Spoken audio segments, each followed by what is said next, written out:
Camille Flammarion décrit à quoi doit ressembler la vie sur d'autres planètes. En fait, c'est notre solitude qui est finalement assez exceptionnelle. C'était une personnalité publique d'ampleur mondiale. Au 19e siècle, c'est la surface de la Lune telle qu'elle était représentée. Est-ce que c'est réaliste? Il y a eu la découverte de la relativité générale et de la mécanique quantique au début du XXe siècle. On n'a rien qui a constitué une révolution de la même ampleur. La science, en apportant des vérités, elle est assez sombre, ou en tout cas elle est parfois un peu déprimante ou un peu rabat-joie. Ce qui est désenchanté aujourd'hui, c'est notre rapport à l'avenir.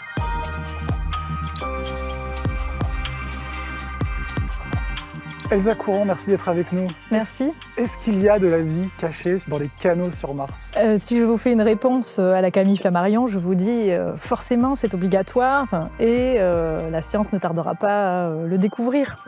Pour la science actuelle, je laisse Tristan répondre. Il y a peu de chances qu'il y ait de la vie actuelle, même de la vie passée, ce serait une belle chose, mais ça a été un mythe qui a perduré pendant très longtemps et puis on pourra essayer d'expliquer pourquoi. Et oui, on l'a longtemps cru, car peu d'époques dans l'histoire de l'humanité ont cristallisé à ce point l'ambition scientifique des êtres humains. Le 19e siècle, c'est le siècle du chemin de fer, c'est le siècle du télégraphe, de la lumière électrique et de l'astronomie. On découvre des planètes lointaines, on découvre des comètes, des astéroïdes. Et l'étude du ciel devient extrêmement populaire auprès du grand public. Bien avant Stephen Hawking, avant Einstein, la superstar de l'astronomie à cette époque s'appelle Camille Flammarion. Il est aussi un adepte des sciences occultes et c'est ce que vous racontez dans votre livre Faire rêver le monde. Elsa Courant, bienvenue dans le Planétarium. Merci beaucoup. Ce qui est fabuleux, c'est que c'est une époque où de nombreux spécialistes de l'espace, dont Camille Flammarion, sont persuadés qu'on va trouver de la vie partout dans les planètes du système solaire, qu'il n'y a qu'à regarder un télescope pour en trouver, à commencer par Mars. D'où vient cette idée? D'où est-ce qu'elle a germé? Pour Camille Flammarion en particulier, cette idée d'une vie extraterrestre, c'est une nécessité philosophique. C'est même une nécessité logique. Pour lui, en contemplant l'immensité du cosmos, sa diversité, c'est évident que s'il y a de la vie sur notre planète, il y en a forcément sur d'autres planètes lointaines, etc. C'est son combat, je dirais presque, de chercheur en astronomie, depuis la pluralité des mondes habités, où il cherche à comprendre quelle pourrait être la vie sur d'autres planètes en fonction de leurs conditions d'habitabilité, à quoi pourraient ressembler des végétaux, des êtres vivants sur toutes les planètes du système solaire, jusqu'effectivement à cette affaire des canaux de Mars qui s'achève en 1920 avec les observations d'Antoniadi dans les années 1920. Et je pense que ce qui compte vraiment pour lui, en fait, c'est l'idée de défendre une continuité du vivant. De la plante jusqu'aux êtres humains. Il le dit lui-même, on est encore un peu plante au printemps quand on se met au soleil et qu'on se sent revivre. C'est justement parce qu'on est un peu encore affilié à la plante. Et de l'être humain jusqu'à ces autres formes de surhumanité, en quelque sorte, qu'il projette dans les vies extraterrestres. Tristan Weil, vous êtes journaliste scientifique au Figaro. Comment on a pu croire ainsi qu'il y avait de la vie comme ça, aussi facile, à portée de main? Mais il y a plusieurs raisons à ça. Déjà, il y a des raisons même observationnelles. On voit sur Mars des structures qui ont l'air régulières et qui ont été interprétées parce que sur Terre, on se dit qu'est-ce qui fait ce genre de choses sur Terre? C'est des canaux. Et donc s'il y a des canaux, il y a des gens pour les creuser. Si des gens pour les creuser, il y a une intelligence. On ne se demandait pas si c'était une vie microbienne ou une vie peut-être différente. On se demandait plus à quoi ressemblaient les petits hommes verts. Et vraiment, ça faisait aucun doute qu'il y a une infinité de mondes dans l'univers. C'est Giordano Bruno déjà qui, au XVIe siècle, fait cette hypothèse c'est presque la post-révolution copernicienne, c'est que finalement, derrière chaque étoile, il y a probablement des planètes. Et donc, vu le nombre d'étoiles qu'il y a forcément des mondes infinis, et il a cette intuition très tôt. Donc, on se dit que voilà, ça doit venir assez naturellement, et après, je pense qu'il y a le fait de regarder autour de nous, de demander à un enfant, mais pour un enfant, la vie, c'est tellement naturel, qu'il y ait de l'herbe, qu'il y ait des arbres, qu'il y ait des animaux, et il ne se pose pas la question. Donc il voit la Lune dans le ciel, il se demande s'il y a des choses qui vivent sur la Lune. C'est le raisonnement le plus naturel. En fait, c'est notre solitude qui est finalement assez exceptionnelle. Et il a fallu pas mal de temps, depuis les années 70, pour se convaincre qu'on était peut-être bien plus seul qu'on l'imaginait dans le système solaire. L'histoire des canaux martiens, est-ce qu'on peut la raconter en détail? Cette histoire commence dans les années 1870 avec donc les observations d'un astronome italien qui s'appelle Schiaparelli et qui va observer ce qu'il appelle, lui, des canali, qui, comme l'historienne Colette Lelay l'a soulevé, se traduit plutôt comme bras de mer. Mais en fait, Flammarion, lui, interprète le mot canali comme le terme canot, ce qui sous-entend, comme Tristan l'a dit, donc une forme d'activité humaine. Et en fait, à cette période-là, Camille Flammarion est déjà la personne très médiatique qu'on connaît, et il y a un emballement en fait autour de cette nouvelle possibilité ouverte qu'on puisse observer une activité extraterrestre sur la planète Mars.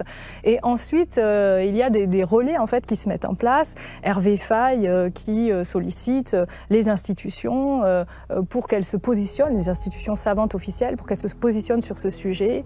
De l'autre côté de l'Atlantique, aux États-Unis, Percival Lowell, qui est un grand admirateur de Camille Flammarion, construit un observatoire pour mieux observer ces fameux canaux.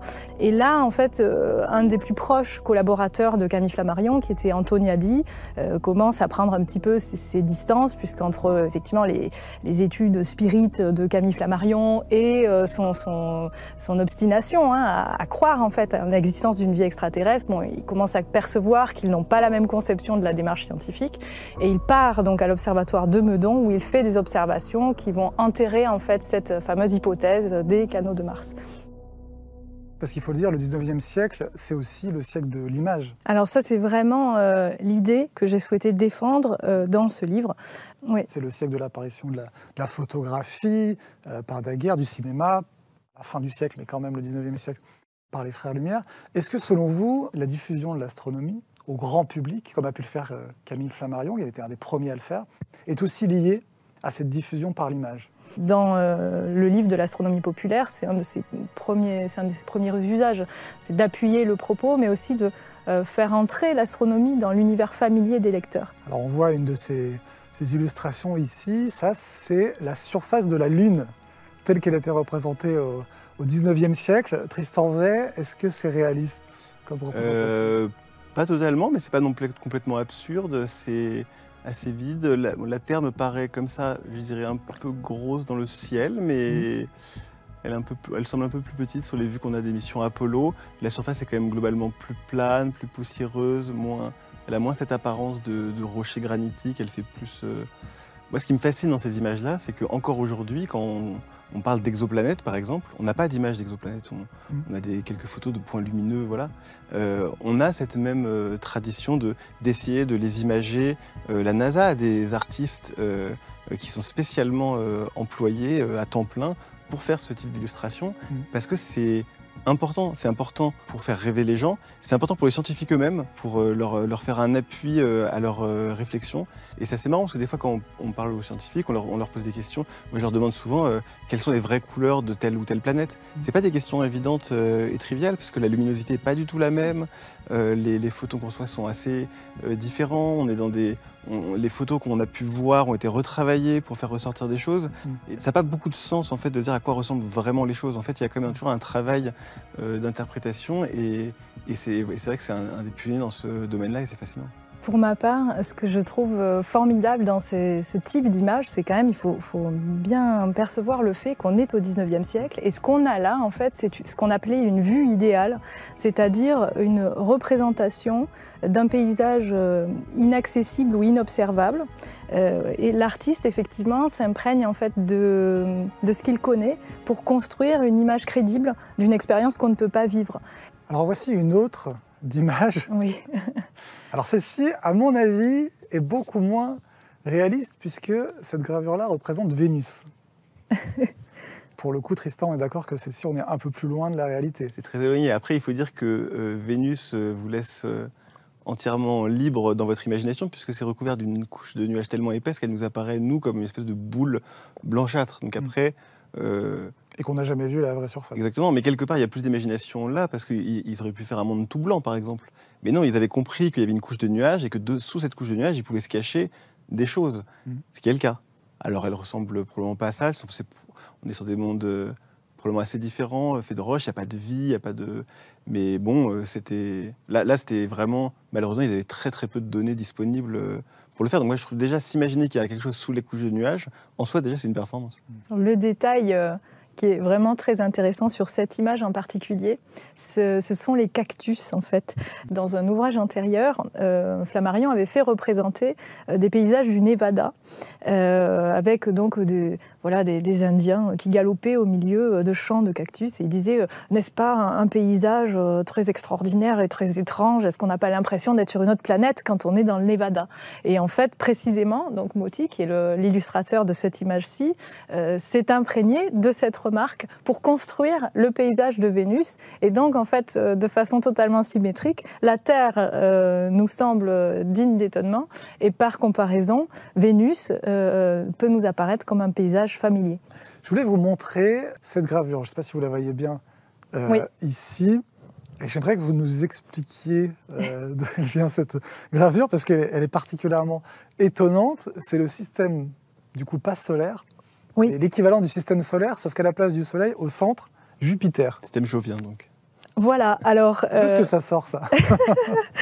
Alors en fait, il me semble que c'est une illustration qui vient des Terres du Ciel. Camille Flammarion vraiment décrit à quoi doit ressembler la vie sur d'autres planètes. Et donc, il part des savoirs bien réels que la science pouvait lui donner. Et il élabore, en fait, des théories comme ça sur, justement, cette habitabilité. Et donc, il se projette, en fait, il imagine, il renverse l'argument géocentrique qu'il n'y aurait de l'habitabilité que sur Terre. Et il dit, mais si les habitants de Jupiter fonctionnent comme nous, eh ben, ils vont penser eux aussi qu'ils sont au centre du monde. Et donc, forcément, les jupitériens se font la même remarque et ont leur propre système jupitéro-centriste. Tristan, on est d'accord qu'aujourd'hui, quand on cherche de la vie sur notre planète, on ne s'attend pas du tout à chercher des organismes vivants aussi complexes. Ce qui est à notre portée, on l'aurait probablement détecté si ça avait été des formes de vie aussi complexes. Ce qu'on cherche plutôt aujourd'hui, c'est des signatures de vie bactérienne microscopiques. C'est plus ça dont on se dit que c'est peut-être possible à trouver. Mais bon, la liste des candidats commence à se rétrécir, donc on va chercher un peu plus loin, des choses un peu plus ésotériques. On ne cherche pas des êtres évolués, et donc on va chercher pour l'instant sur les lunes des planètes géantes. On en a parlé dans une autre émission. C'est ça aujourd'hui peut-être la cible principale, parce qu'il y a de l'eau liquide, qu'il y a de l'eau en interaction avec des minéraux, parce que les conditions sont favorables depuis longtemps, stables. Donc on se dit, si la vie émerge naturellement, ce qui est un grand si, qui est peut-être un des plus grands si de la science actuelle, alors elle aurait eu le temps de se développer sur ces planètes. La question est de savoir, est-ce que la vie est quelque chose qui apparaît spontanément, facilement et naturellement? Et ça c'est une grande question. Et alors en voici une troisième, avec une jungle encore plus luxuriante, oui. Et de l'eau et des plantes partout. Et ça, c'est une représentation de Mars. Oui.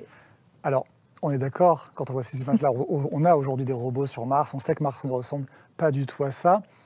Quelle était, d'après vous, l'ambition de Camille Flammarion? C'était pas de représenter le réel, finalement. Je pense que justement, derrière ce choix, peut-être qu'il y a, disons, le désir de défendre l'idée d'un cosmos habité, où la vie prolifère, où la vie existe. Et ça, c'est une idée qu'il défend dès la pluralité des mondes, en réalité. J'adorerais que Mars ressemble à ça, moi. Alors, on ne se poserait pas la question de la terraformation. Ils sont magnifiques, les paysages pris par Curiosity Perseverance. Mais ils ont aussi un petit côté tristoun, quoi. On va pas se mentir. Oui. Mais alors, précisément, Tristan, très bonne transition. Votre titre est très clair, faire rêver le monde. L'impression que j'ai eue en le lisant, c'est qu'au 19e siècle, la perspective des savants, l'ambition des savants, c'était vraiment d'apporter du rêve, et pas forcément de la réalité. Alors qu'aujourd'hui, on a l'impression que la réalité qui est apportée par certaines découvertes scientifiques, en fait, elle est assez sombre, ou en tout cas, elle est parfois un peu déprimante, ou un peu rabat-joie, pour le moins. Est-ce que vous diriez que la vision qu'on a de la science, ou le récit qu'on fait de la science, il est comme ça, beaucoup plus rabat-joie, et il fait moins rêver le monde, précisément?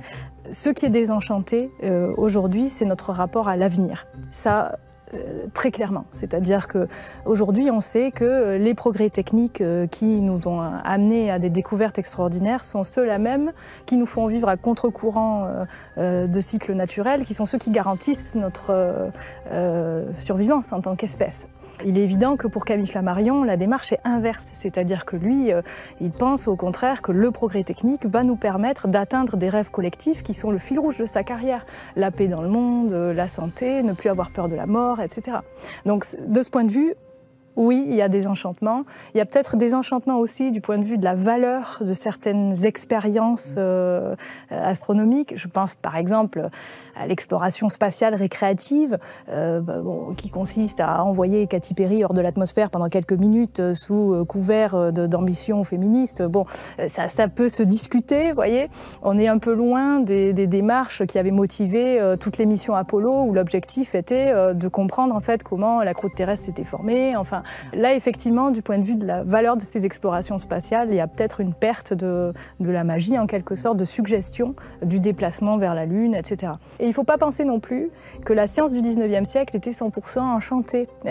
Au contraire, même. Ouais. Il y a un discours du désenchantement scientifique. Déjà à l'époque ? Déjà à l'époque. Et c'est d'ailleurs le point de départ d'une grosse réflexion de la part de Camille Flammarion sur comment se positionner face à ces savoirs cosmologiques qui le fascinaient et qu'il ne pouvait que prendre comme vrai, et son besoin de croire, en fait, alors que les savoirs scientifiques entraient sans cesse en contradiction avec la religion catholique.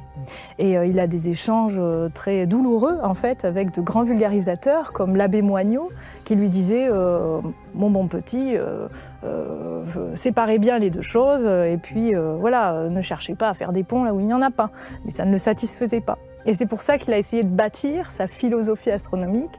Donc lui, il a essayé en fait de restituer ce lien, mais le désenchantement existe. Tristan Weil, avant même ces considérations philosophiques et morales, du point de vue de la science pure, est-ce que vous auriez le sentiment qu'aujourd'hui, la science, en apportant des vérités, est un peu rabat-joie ? C'est-à-dire qu'à l'époque, voilà, c'était une évidence qu'on allait les trouver, que c'était une question de temps, de technologie, mais qu'on allait rencontrer plein d'extraterrestres. On a reçu Jean-Philippe Uzan il y a un mois qui nous disait « Écoutez, même s'ils sont là, on les verra jamais ». Oui, c'est quand même pas tout à fait le même discours, ça fait moins rêver. Un peu moins, je pense ou non, je ne suis pas certain que la science soit totalement désenchantée. Ce qui est certain, c'est qu'il y a peut-être il y a eu la découverte de la relativité générale et de la mécanique quantique au début du XXe siècle, et on a rien qui a constitué une révolution de la même ampleur. Pour les scientifiques ou les jeunes qui se lancent dans la science, il peut y avoir on a l'impression de ressasser depuis très longtemps. Alors on avance dans plein de directions, on fait des petits progrès, mais finalement le LHC n'a pas apporté les réponses qu'on voulait. Les télescopes permettent de mieux voir, mais pas vraiment de révolutionner complètement notre vision du cosmos. On est peut-être à la frontière d'une nouvelle époque avec les télescopes qui travaillent sur l'énergie noire et qui nous montrent que peut-être finalement l'univers serait un peu plus compliqué que ce qu'on imagine et que peut-être que se cache derrière là quelque chose qui pourrait réenchanter. Moi j'avais l'impression quand j'étais jeune que voilà, il y avait un Big Bang, l'univers grandissait, l'être humain évoluait, qu'on avait à peu près tout compris. Et c'est vrai que derrière cette vision-là, il peut y avoir un peu de désenchantement. Quand j'ai compris plus tard, vers 30 ans, que j'ai repris l'histoire des sciences et que j'ai compris toutes les étapes par lesquelles on était passé pour en arriver là, ça m'a réenchanté les sciences. Je me suis dit, mais c'est incroyable l'imagination qu'il faut. En fait, quelle imagination il faut pour s'imaginer le Big Bang? Quelle imagination il faut pour s'imaginer qu'il y a un noyau au cœur de la Terre? Quelle imagination il faut pour s'imaginer d'autres mondes, des exoplanètes dont on ne verra jamais rien? En fait, et d'un coup, je me suis dit, en fait, il y a toujours la place pour cette imagination, pour investir tous les trous. Je pense qu'il y a un dialogue qui se fait avec les arts, entre les sciences et les arts, notamment depuis au moins, depuis toujours. Mais je trouve que aujourd'hui, c'est assez prégnant. Elsa Courant, parlons de cette dimension spirituelle que vous avez évoquée. Déjà, on regarde le ciel. C'est pas pareil que de regarder les fonds marins, par exemple, de ce point de vue-là. Il y a une dimension spirituelle très forte chez Camille Flammarion, et vous l'avez dit, il y a une forme de concurrence avec la religion. Il écrivait « La science est la vraie religion de l'avenir ». Oui. Il avait quand même une ambition de détrôner. Oui. De détrôner ou finalement d'en renforcer les principes au moyen de savoirs qui seraient indiscutables. On critique souvent, on entend parfois des critiques sur la science, notamment la science du spatial, dès qu'on s'intéresse aux origines de la vie, etc. Et on l'accuse d'avoir créé un nouveau dogme, tout simplement.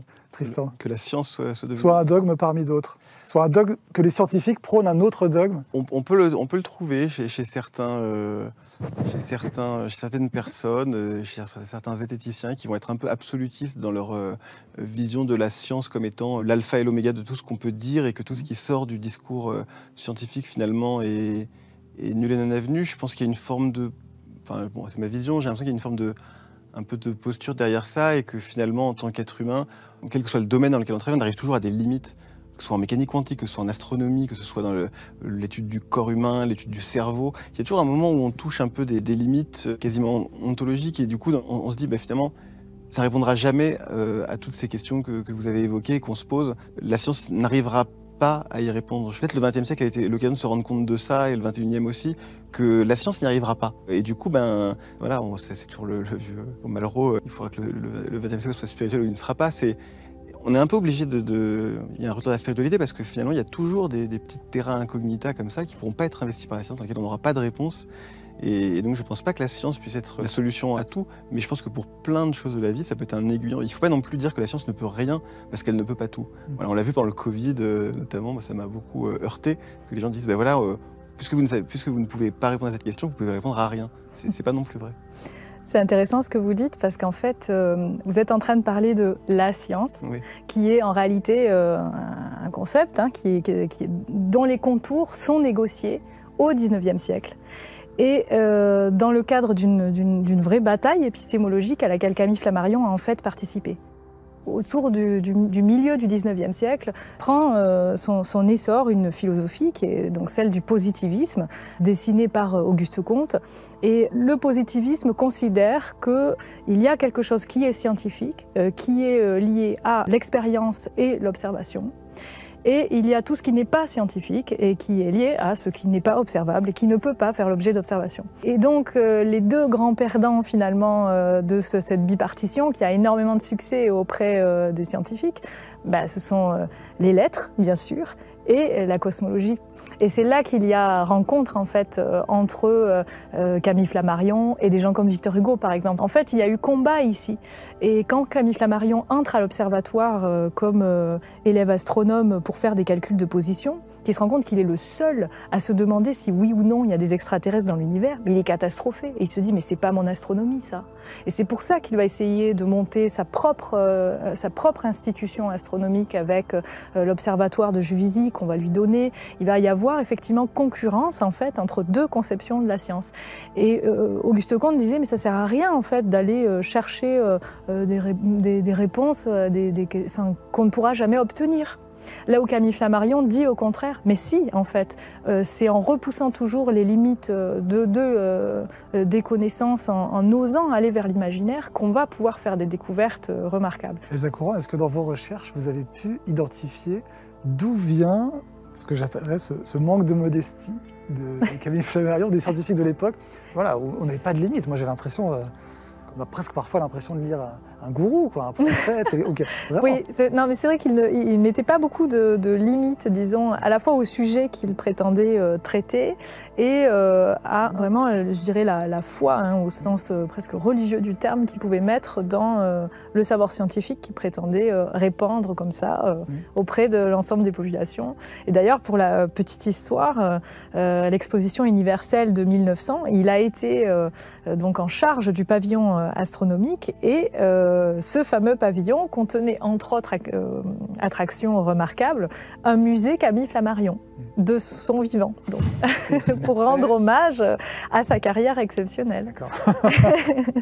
Mais c'était en quelque sorte c'était mérité. Enfin, il était vraiment c'était une personnalité publique d'ampleur mondiale, vraiment à un degré pour l'époque, je pense très peu égalé. Tristan Vert, on va bientôt terminer cette émission.